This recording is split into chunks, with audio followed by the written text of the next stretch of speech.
എല്ലാവരും സുഖമായിട്ടിരിക്കല്ലേ? അപ്പോൾ welcome back to my channel. ഇന്നത്തെ തീരെ ഒരു പ്ലാൻഡ് ആയിട്ടുള്ള വീഡിയോ അല്ല കേട്ടോ. ഞാൻ ഡ്യൂട്ടിക്ക് വന്നു. അപ്പോൾ ഇന്ന് തസ്ന ലീവാണ്. അപ്പോൾ ഞാൻ വിചാരിച്ചു എന്തായാലും വെറുതെ ഇരിക്കല്ലേ, ഇനി ഷാന വരാണ്ട്. ഷാന വരുമ്പോൾ 10 മണി 10:15 ആവും കേട്ടോ. അപ്പോൾ ഞാൻ വിചാരിച്ചു വെറുതെ ഇരിക്കല്ലേ, അപ്പോൾ ടൈം കളയണ്ട, ഇന്ന് ഒരു ലോങ് വീഡിയോ പോലെ ഒരു ഡേ ഇൻ മൈ ലൈഫ് എടുക്കാമെന്ന്. അപ്പോൾ ഇന്ന് രാവിലെ അടുത്ത ദിവസം പറയുന്നത് വരികയാണ്. ആൾക്ക് ഇന്നലെ തന്നെ നല്ല തലവേദനയൊക്കെ ഉണ്ടായിരുന്നു. അപ്പോൾ രാവിലെ ഞാൻ ഇപ്പോൾ ഒരാഴ്ചയായിട്ട് ജിമ്മിന് പോകുന്നുണ്ട്. ജിമ്മിന് പോയി കഴിഞ്ഞ് ഞാനിവിടെ ഡ്യൂട്ടിക്ക് വന്നു. ഇപ്പോൾ ഫുഡ് കഴിച്ചു കേട്ടോ. ഫുഡ് കഴിച്ചിട്ട് ഞാൻ കുറച്ച് ഷീറ്റുകളൊക്കെ കട്ട് ചെയ്യാനുണ്ട്. അതൊക്കെ കട്ട് ചെയ്ത് ഇങ്ങനെ ഇരിക്കുകയാണ്. ഇന്നത്തെ ഒരു ഡേ എങ്ങനെ ഉണ്ട് നോക്കാം. ഒറ്റയ്ക്കാകുമ്പോൾ നമുക്ക് ടാസ്കുകൾ കുറേ ആയിരിക്കും. കാരണം നമ്മൾ എക്കോ, TMT, ECG, ഹോൾട്ടർ എല്ലാം ഉണ്ട്.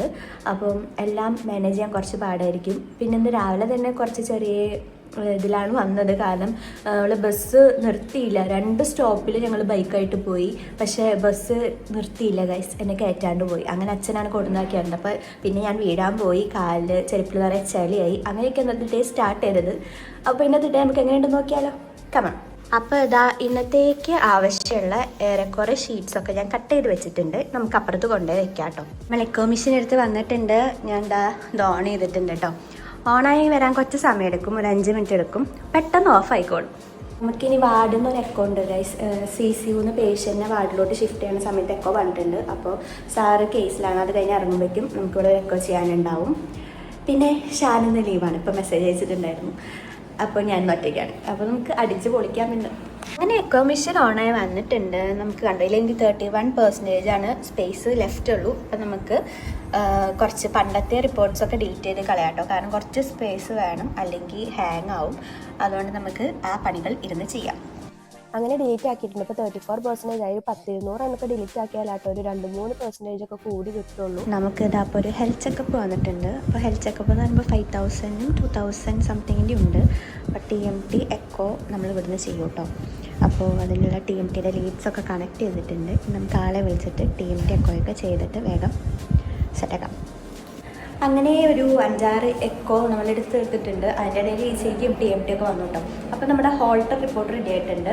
ഹോൾട്ടർ പല ടൈപ്പ് ഉണ്ട് കേട്ടോ. ചിലയിടത്ത് 3-day ഹോൾട്ടറൊക്കെ ഉണ്ട്. നമ്മളിവിടെ ഹോസ്പിറ്റലിൽ അഡ്മിറ്റ് ആയിട്ട് 1-day ഹോൾട്ടറായിട്ട് കൊടുക്കാം. അപ്പോൾ അതിൻ്റെ ഒരു 10-50 പേജ് ഉണ്ടാവും റിപ്പോർട്ട്. അപ്പോൾ ഇത് നമുക്ക് കൊണ്ടുപോയി ഇനി ഈ സംഭവം വെച്ച് കെട്ടിയിട്ട് അവിടെ വയ്ക്കാം. അപ്പോൾ നമ്മൾ വിളിച്ച് പറയണം കേട്ടോ. റിപ്പോർട്ട് അതിന് വിളിച്ച് പറഞ്ഞാൽ അവർ വന്നിട്ട് കളക്ട് ചെയ്തോളും. അപ്പോൾ ഇത് കൊണ്ടുപോയി കൊടുക്കട്ടെ കേട്ടോ. അങ്ങനെ കുറേ പണികളൊക്കെ ഒതുക്കി സാറ് ഫുഡ് കഴിക്കാൻ പോയി. ഇപ്പോൾ 2 മണി 2:15 സമയം. നമ്മൾ ഫുഡ് കഴിക്കാൻ ഇരുന്നു. ഇന്ന് കഴിക്കാൻ ചോറുണ്ട്, പിന്നെ ചെമ്മീൻ ചമ്മന്തി ഉണ്ട്, മുതിരുപ്പേരി ഉണ്ട്, പിന്നെ നല്ല മാങ്ങച്ചാറുണ്ട് കേട്ടോ. ചേച്ചി കൊടുക്കുന്നതാണ്. ചേച്ചി ഇങ്ങനെ ഇടയ്ക്ക് എന്തെങ്കിലുമൊക്കെ ഉണ്ടാക്കി കൊടുന്നേരും കേട്ടോ. പിന്നെ ഈ ഫുഡ് കഴിച്ചിട്ട് നമുക്ക് ഇന്നലെ കണക്ട് ചെയ്ത ഹോൾട്ടർ ഡിസ്കണക്ട് ചെയ്യാൻ പോകണം. അപ്പോൾ വേഗം ഫുഡ് കഴിക്കട്ടെ. കുറച്ച് പേരൊക്കെ എന്നോട് ചോദിക്കാറുണ്ട് ഞാൻ ഏത് കോഴ്സാണ് പഠിച്ചതെന്നൊക്കെ. ഞാൻ പഠിച്ചത് BSc കാർഡിയോവസ്കുലർ ടെക്നോളജി എന്ന് പറഞ്ഞ കോഴ്സാണ്. ഞാൻ തിരുപ്പൂരാണ് പഠിച്ചത്. നമുക്ക് 3 വർഷം കോഴ്സും പിന്നെ 1 വർഷം ഇൻറ്റേൺഷിപ്പുമാണ്. പിന്നെ ആ കൊറോണ ബാച്ച് ആയതുകൊണ്ട് തന്നെ ഒരു 6 മാസത്തോളം എക്സ്റ്റെൻഡ് ആയിട്ടോ. നമുക്ക് ആ ലീവും എല്ലാം ഒന്ന് കോമ്പൻസേറ്റ് ചെയ്ത് വരണ്ടേ. അപ്പോൾ അങ്ങനെ കുറച്ച് സമയം എടുത്തു. ഏതൊക്കെ ഫീൽഡിൽ വർക്ക് ചെയ്യാന്ന് വെച്ചാൽ നമുക്ക് വേണമെങ്കിൽ കാറ്റ് ലാബിൽ നിൽക്കാം ടെക്നീഷ്യനായിട്ട്, അല്ലെങ്കിൽ എക്കോ ടെക്നീഷ്യനായിട്ട് നിൽക്കാം, ഹോൾട്ടർ മോണിറ്ററിങ് പോലെ അങ്ങനത്തെ ഇതിലേക്ക് പോവാം, ECG എടുക്കാം, പിന്നെ TMT ടെക്നീഷ്യൻ, അങ്ങനെയൊക്കെ ആയിട്ട് പല പല മേഖലയിലേക്ക് തിരിയാൻ പറ്റും കേട്ടോ. അപ്പോൾ ഞാനിപ്പോൾ കുറച്ചുകൂടി സേഫ്, അതായത് ഗേൾസിന് കുറച്ചുകൂടി സേഫായിട്ട് എനിക്ക് തോന്നുന്നത് എക്കോയാണ്. കാരണം റേഡിയേഷൻ ഇല്ല. അപ്പോൾ നമുക്ക് വേണമെങ്കിൽ മാരേജ് കഴിഞ്ഞാലും കണ്ടിന്യൂ ചെയ്ത് പോകാനൊക്കെ നല്ലത് എക്കോയാണ് തോന്നി. അതുകൊണ്ട് ഞാൻ എക്കോ എടുത്തതാട്ടോ. കാത്ത് ലാബ് ഇഷ്ടപ്പെടുന്നവരുണ്ട് കേട്ടോ. കാത്തിൽ പക്ഷേ റേഡിയേഷൻ ഉണ്ടാവും, ഇതേ ഉള്ളൂ. പക്ഷേ നല്ലതാണ്. കാത്ത് ലാബ് നല്ലൊരു ഫീൽ തന്നെയാണ് കേട്ടോ. പിന്നെ അത്ര കാരണം. അപ്പോൾ ഞാൻ അത് കഴിക്കട്ടെ കേട്ടോ. കഴിച്ചിട്ട് ബാക്കി പണികൾ നോക്കട്ടെ. വിചാരിച്ച പോലെ വലിയ തിരക്കൊന്നും ഉണ്ടായില്ല. ഇനിയിപ്പോൾ ഉച്ചയ്ക്ക് ശേഷം വരുവാണോ തിരക്ക്. അപ്പോൾ ഞാൻ നല്ല തിരക്കാവുന്ന വിചാരിച്ചിട്ട് വലിയ ഒരു ഹറിബറി ഇല്ലാത്തൊരു ദിവസമാണ്. സാധാരണ പറഞ്ഞാൽ രാവിലെ ഭയങ്കര തിരക്കായിരിക്കും കേട്ടോ. നമ്മൾ ഉച്ചയ്ക്ക് ആ കഴിക്കുന്ന നേരത്താണ്. ഇന്നും ഞാൻ കഴിക്കുന്ന നേരത്ത് തന്നെയാണ് ഇരുന്നത്. അത് നമ്മൾ ആൾക്കാരില്ലാത്തതുകൊണ്ടാണ്. സാധാരണ 3 പേരുണ്ടാവുമല്ലോ. ഇന്നിപ്പോൾ ഞാൻ ഒറ്റയ്ക്ക് ആയതുകൊണ്ടാണ് അങ്ങനെ ഇരിക്കാൻ പറ്റാണ്ട്. പക്ഷേ മൊത്തത്തിൽ നോക്കുമ്പോൾ വലിയ തിരക്കില്ലാത്തൊരു ദിവസമാട്ടോ. അതുകൊണ്ട് ഞാൻ ഇന്ന് രക്ഷപ്പെട്ടു. അപ്പോൾ ഇത് വേഗം കഴിച്ച് തീർക്കട്ടെ, എന്നിട്ട് ബാക്കി പരിപാടികൾ നോക്കാം.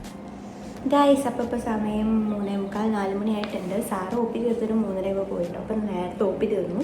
ഞാൻ ഇന്നത്തെ ഹോൾഡറിൻ്റെ അടുത്തേക്ക് തന്നെ ഓർഡർ ആക്കണം. അപ്പോൾ ഇന്ന് നമുക്ക് ഒരു 4:45 വീട്ടിൽ പോകാം കേട്ടോ. അപ്പോൾ വേഗം ഇതൊക്കെ ഒന്ന് സെറ്റാക്കട്ടെ. അങ്ങനെ 4:45 ഡ്യൂട്ടി കഴിഞ്ഞ് ഇറങ്ങി കേട്ടോ. നമ്മൾ വീട്ടിലോട്ട് ബസ്സൊക്കെ കയറി. ഈ ഒരു സ്ഥലത്തിന് ശവക്കോട്ട എന്നാണ് കേട്ടോ പറയുക. പണ്ട് ഇവിടെ വേസ്റ്റൊക്കെ ഡംപ് ചെയ്തിരുന്ന സ്ഥലമാണ് കേട്ടോ. ഇപ്പോൾ അത് അപ്പുറത്തോട്ട് മാറ്റിയിട്ട് ഇവിടെ നല്ലൊരു പാർക്കൊക്കെ ഉണ്ട്. പോണ വഴിക്ക് നമ്മൾ വെള്ളയപ്പ കമ്പനി കയറി ചപ്പാത്തി വാങ്ങി കേട്ടോ. അപ്പോൾ കുറച്ച് നാളായിട്ട് രാത്രി നമ്മളിങ്ങനെ ചപ്പാത്തി വാങ്ങും. എന്നിട്ട് വീട്ടിൽ ദാൽ ഫ്രൈ ആട്ടോ ഉണ്ടാക്കുക. എൻ്റെ കസിൻ ഉണ്ട് അമ്മു ചേച്ചിയുടെ റെസിപ്പിയാണ് നമ്മൾ ദാൽ ഫ്രൈക്ക് ഫോളോ ചെയ്യുന്നത്. അടിപൊളിയാണ്. അപ്പോൾ ഞാൻ ഒരു ദിവസം ഉണ്ടാക്കി കാണിക്കാം. അപ്പോൾ വീട്ടിലെത്തിയപ്പോൾ അനിയൻ ഉച്ചയ്ക്ക് വാങ്ങിയ ബീഫിൻ്റെ റോസ്റ്റും പിന്നെ അതിൻ്റെ ഗ്രേവിയൊക്കെ ഉണ്ടായിരുന്നു. അങ്ങനെ ചപ്പാത്തിയും കട്ടൻ ചായയും അതൊക്കെ കൂടി കഴിച്ചിട്ട് നമ്മൾ യൂട്യൂബൊക്കെ കണ്ടുകൊണ്ടാണ് ഇന്ന് കഴിച്ചത്. അപ്പോൾ വേഗം കഴിച്ച് തീർത്തിട്ട് നമുക്ക് ഇവിടെ അടുത്ത് ഒരു ക്ലബ്ബ് ഉണ്ട് കേട്ടോ, മെട്രോ എന്ന് പറഞ്ഞൊരു ക്ലബ്ബുണ്ട്. അവിടെ ഓണപ്പരിപാടി ഉണ്ട്. അപ്പോൾ അതിന് വേണ്ടിയിട്ട് ഇറങ്ങണം കേട്ടോ. അങ്ങനെ നമ്മൾ അവിടെ എത്തിയിട്ടുണ്ട്. ഇന്നത്തെ സ്പെഷ്യൽ ഗസ്റ്റ് നിയാസിക്കായിരുന്നു കേട്ടോ. നിയാസിക്ക ഉണ്ടായിരുന്നു.